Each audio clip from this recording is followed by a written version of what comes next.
Hello and welcome to our brand new weekly Blackpool FC preview show. I'm Jed Mills, and coming up today, we'll be looking back on Saturday's win at Portsmouth and discuss this weekend's encounter at Charlton Athletic.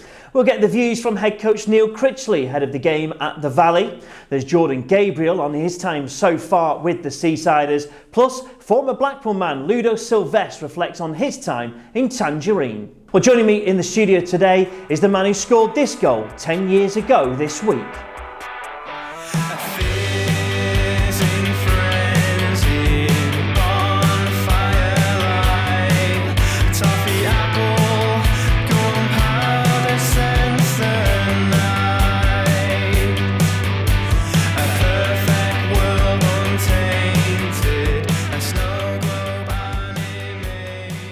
So Brett, good memories I suppose of that goal, and I suppose in this time, really nice to see a crowd enjoying it as well. Yeah, fantastic. It's a bit scary that it's 10 years ago, to be honest, but yeah, fantastic memories. I just want to know, because obviously that was the goal that made you score in every division, Division 2, Division 1, Championship, Premier League, 4-1 club, Blackpool. Were people talking to you about it? Did you know about that before the game? Yeah, I remember pre-season a lot of Blackpool fans telling me. And I actually scored a goal here against Fulham when we drew here 2-0, but it got disallowed for offside, I think it was an header. So and then obviously I wasn't playing as much as I'd have liked. I was getting older, so I was on the bench a lot or not involved, and people just kept saying, you're going to score this goal. I remember being up here and saying, you're going to get that goal today, and I'm like, no, I'm not really, because I'm stood with you, and the lads are out warming up on the pitch. So yeah, it was one of them things. I tried to put it to the back of my mind and thought, you know what, if it's going to happen, it'll happen. And thankfully it did against Spurs on a great win for us. I think it was 3-1 on the night. Yeah, fantastic win, great memories. You're saying 10 years ago, incredible. But looking ahead to now, and I know you watch a lot of the Blackpool games at the moment. Well, let's look back at last weekend against Portsmouth. What a win that was against a top six side of what it's going to be. Yeah, I mean, I covered them for Radio Lancashire. A fantastic win for Blackpool. Really tough place to go at Portsmouth. I think they've done the double over them this season as well. So a fantastic result for Neil Critchley's men. What kind of confidence would that give this team? Especially at this kind of time of the season, massive, because Portsmouth are up there. They're one of the best teams in this league. They've got a big budget as well. So for Blackpool to go there, I mean, there's not many teams who'll go down there to Fratton Park and come away with 3 points. And Jerry Yates, I mean, let's talk about him. I mean, he's just been on firing on all cylinders at the moment. Yeah, I mean, like I said, I was doing the commentary, and I absolutely jumped out my seat. I was in the studio at Radio Lancashire in Blackburn, but what a fantastic goal from Jerry Yates. Really good individual goal, really positive. Got into the box, dropped a shoulder, got half a yard and put it into the corner of the net. It was a fantastic strike. And being likened to you as well. I mean, what do you think about that? I was very flattered, to be honest, from the manager, Neil Critchley, what I heard. So, I mean, it's one of them things. Scored a few goals like that in my time, but, taking nothing away from Jerry Yates, it was a fantastic effort and a goal worthy to win any football match. Well, following that win, the Seasiders will be looking to make it 3 straight league wins this weekend with a trip to Charlton Athletic. Well, here's head coach Neil Critchley ahead of the match. Keeping 2 clean sheets tells you that the organisation and our defending as a team, and it is as a team, has been very, very good. We've limited the opposition to very few clear sights of goal, and we knew Rochdale and Portsmouth are 2 different types of games, and Charlton will be a different test again, but we know if we're well organised and hard to beat, we think that we can give them some problems as well. So we're always looking to improve all areas of our game. We've got a lot of work to do.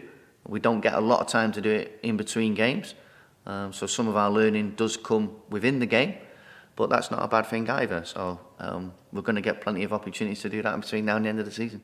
Neil Critchley there, speaking ahead of the game this weekend. And Brett, let's talk about Blackpool first and their form. I'm saying about Portsmouth last weekend, a real bit of confidence going into this game at the Valley. Yeah, they're in good form. Fantastic win, like they said, against Portsmouth. But Charlton's always a difficult place to go. Must be a nice place to go though, former Premier League stadium as well. The players will be, right up for this one. Yeah, they should be. Yeah, I mean, like I said, the confidence is high, and Charlton, they got beat off Burton midweek. Haven't been in the greatest of have formed themselves. So you know, Blackpool can go there full of confidence and hoping to try and get 3 points. Do you find that as a player is that, you know, you see teams and maybe you have a few defeats and confidence a little bit low? Is that when you're sort of desperate to play these teams? Well, it's probably the best time to play them. I mean, you know, I watched a game when Blackpool played them early on in the season. Although Blackpool went down to 10 men quite early in the game, you know, Charlton looked a really good outfit, some really good players. But at the moment, the form isn't the best, so it's probably, you know, a really good time to play them. Well, one man who has recently impressed in the side is Nottingham Forest loanee Jordan Gabriel. The right back has started the last 6 matches in all competitions and has sat down to discuss his time with the Seasiders to date. So Jordan, you've been at Blackpool for a number of months now. How have you found your time here overall? It's good. I've really enjoyed it. It's a massive boost for myself for the experience that I'm getting, and couldn't be happier. And you joined in the summer working under Neil Critchley. Was he one of the reasons why you came to Blackpool to work under a head coach like him? Yeah, massively. Obviously, you've seen what he's done before, how he's been at Liverpool and developed the likes of Trent, and that's obviously where I want to get to in my career. And when I first came, he said that he's been watching me for a number of games, years. So obviously that was a massive help.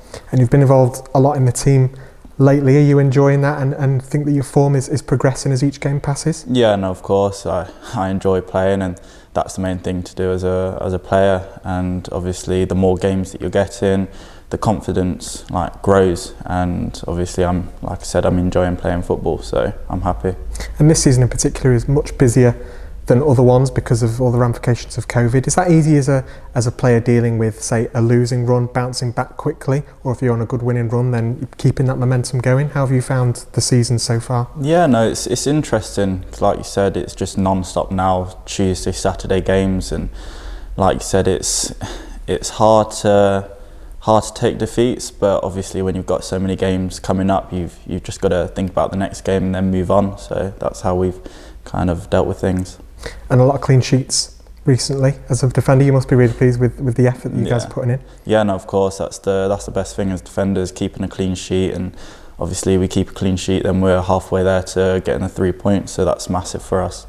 And lastly, looking ahead to Charlton Athletic away on Saturday, a disappointing result here at home earlier in the season in a 1-0 defeat, so a good opportunity to put things right away at Charlton. Yeah, and of course it's a massive game, and obviously we go into every game looking for the 3 points, and why not go there and want to claim them as well. That was Jordan Gabriel there speaking to the club ahead of this weekend. And well, Brett, I mean, he's been in great form recently and keeping Ollie Turton out of the team, which you know mean feat. Yeah, I mean, you know, when he came in, I watched him when he played against Ipswich, which was one of his first games. I think it might have actually been his league debut for Blackpool.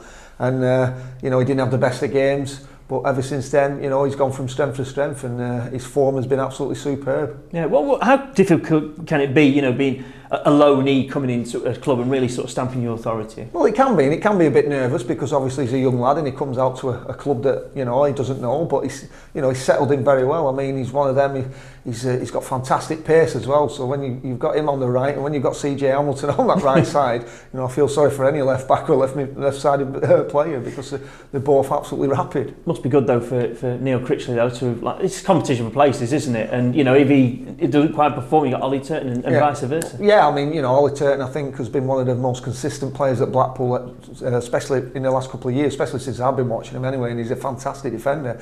So to keep Ollie Turton out of the team, you know, you've got to be playing well. But Jordan is, and you know, like I say, his performances in recent, you know, in the last couple of months have just gone from strength to strength. Did you like that when you were playing, like, you know, that competition for places? Did you feel it gave you that extra like 10%? Well, yeah, because you know, it's one of them. I think it brings us, it takes the club forward, and that's one thing Neil Critchley has, what perhaps other Blackpool teams didn't have in the past, is competition for places all over the football field. And you know, you've got to be on top of your game because there's someone who's as good as you ready to take your shirt if you're not. Well, someone who Brett will know well is our next guest, Ludo Sylvestre. The midfielder signed for the Seasiders in August 2010, playing for the club in the Premier League, going on to make 75 appearances across 3 seasons in Tangerine. Well, here the midfielder discusses his time with Blackpool and starts by revealing how it was always his ambition to play football in England. Yeah.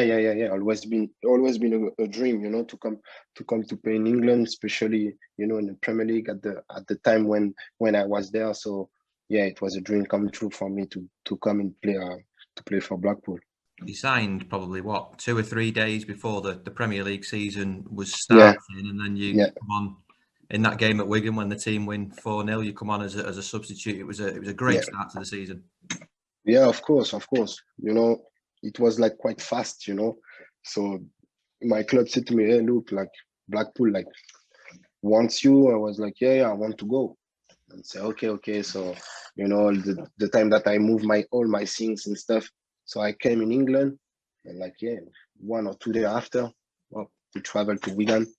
So I didn't have the time to see the players and the team, how they play and stuff like that. But first game, I was like shocked. I was like, what is this?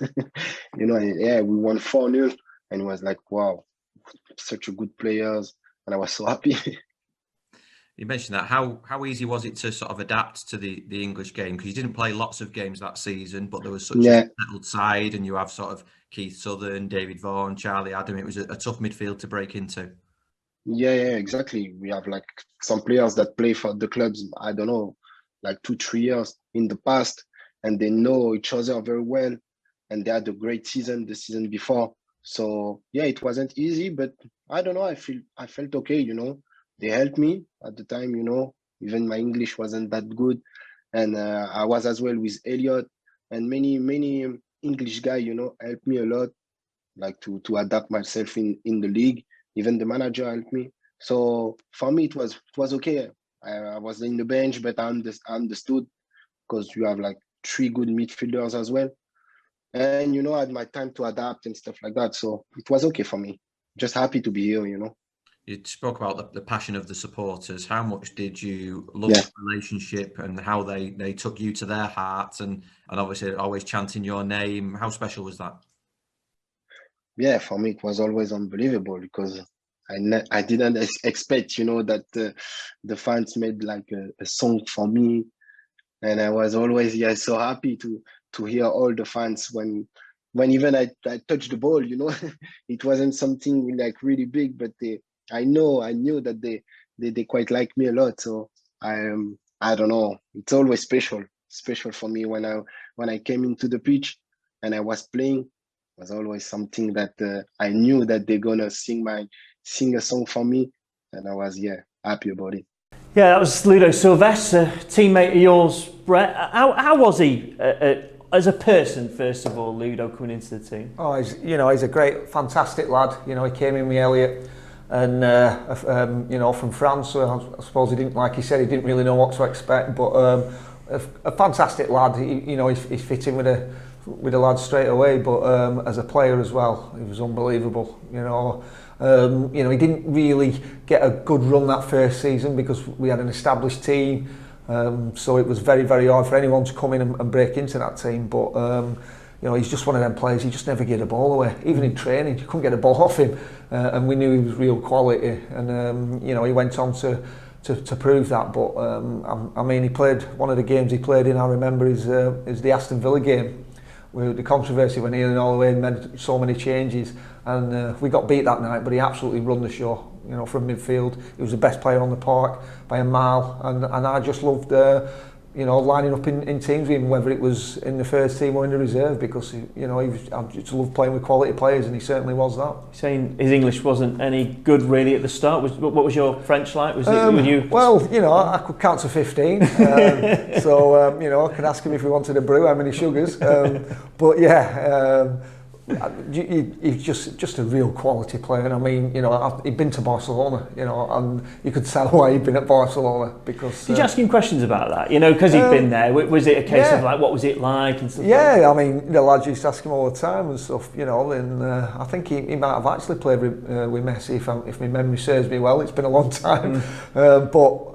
Like I said, he was just a really good lad, but you know, what a quality football player. Did you know straight away, you know, that first training session? I know sometimes it takes time, and especially foreign players coming over. Yeah, you can just tell with players when you know when they come into a club and stuff, and sometimes they hit the floor straight away and that. And even though he wasn't like, he had to be patient till he got a first team start. You ask anyone in our squad, you know, he had quality, and like I said, he never get a ball away, and that's in training as well. well, like I said about Keith Southern, David Vaughan, Charlie Adam, that sort of three in the midfield there, it was always going to be tough to get in. But as you say, he seems to have that personality to be patient and wait for his chance. Yeah, I mean, you know, Keith had been injured anyway, and Elliot, you know, Ian Holloway went with Elliot as the top, you know, a point of a three. And it was a midfield that worked really well. You know, each of them brought a different thing to that midfield and why it worked well. So Ludo did.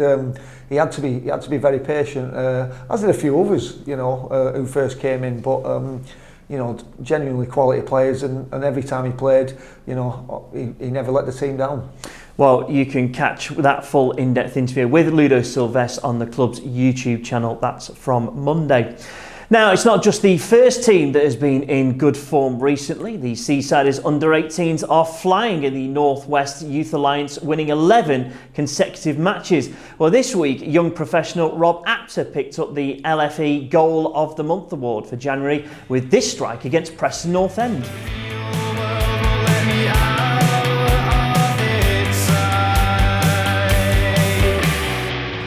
Fantastic strike there, Brett. And of course, you'll know you've scored against Preston, you've scored in many derby games, what it means to score, especially in a Blackpool shirt, against Preston North End. Yeah, I mean, you know, it doesn't matter what age group or what level you're playing when derbies are derbies. You know, I remember being a kid at Blackburn Rovers, playing a Youth Cup game against Burnley on Turf Moor, and 4,000 Burnley fans turned up. So yeah, it's one of them. it doesn't matter what age group. It's in your blood, and to score against your arch rivals is always a nice feeling. Is there, I don't know, something in the dressing room, like you say, even though there are obviously no fans at that youth games, no fans at the moment anyway, but just the derby game, is it in the dressing room? Is there that sort of different feel to it? Yeah, of course it is. You know, like I said, it runs right through the club at every age, and you want to beat your rivals. It's as simple as that. So always nice to score a goal. And as we've touched upon, the under-18s are in the midst of a great season under the coaching of Danny Venturi and your former strike partner John Murphy, while Kieran Donnelly is also back as academy director. So it's all coming, the band's getting back together, I suppose. Yeah, it is. And you know, I remember John Murphy when he came back to the club. We just won promotion, and he came onto the youth setup, and you know, he's a fantastic lad, knows his stuff, you know, Blackpool through and through. Is it good that, like I say, the older players are coming back in, just because I suppose they know the club, the history of the club as well, and what it means to play for Blackpool? Yeah, definitely. You know, Kieran Donnelly was an ex-player at Blackpool, went to Fleetwood for a bit, and he's come back to the Tangerine. So yeah, I mean, the setup at Blackpool, they've had a really good history of bringing some players through in recent times. Well, we'll continue to monitor the progress as the youth team players look to make that step in their development. In the meantime, from a first team point of view, it's the start of another big week with the trip to Charlton being followed by home games against Crewe, Alexandra and AFC Wimbledon. And Brett, we've talked about Charlton, but again, Crewe and Wimbledon, there's no easy games, and these are going to be tough, these. Yeah, they are. I did the commentary for Accrington Stanley against Crewe the other day, and Crewe won that game and were absolutely superb. Got some really good talented players, so it's going to be a tough game. I haven't really watched too much about Wimbledon, but in this league, you know, it's one of them that everyone seems to be able to beat each other on the day. Yeah, well, it's quite physical, Wimbledon, aren't they, when you play? Well, yeah, usually, you know, I mean, like I say, Hampton for a bit, but, you know, the old Route 1 football at a time, whether they do or not anymore, but I'm sure they'll have some big lads, and I'm sure there'll be a tough opposition for Blackpool. Well, you can watch the game against Charlton live on iFollow with match passes available to purchase on the club's official website. Thank you for watching today's preview show. We'll be back at the same time next week.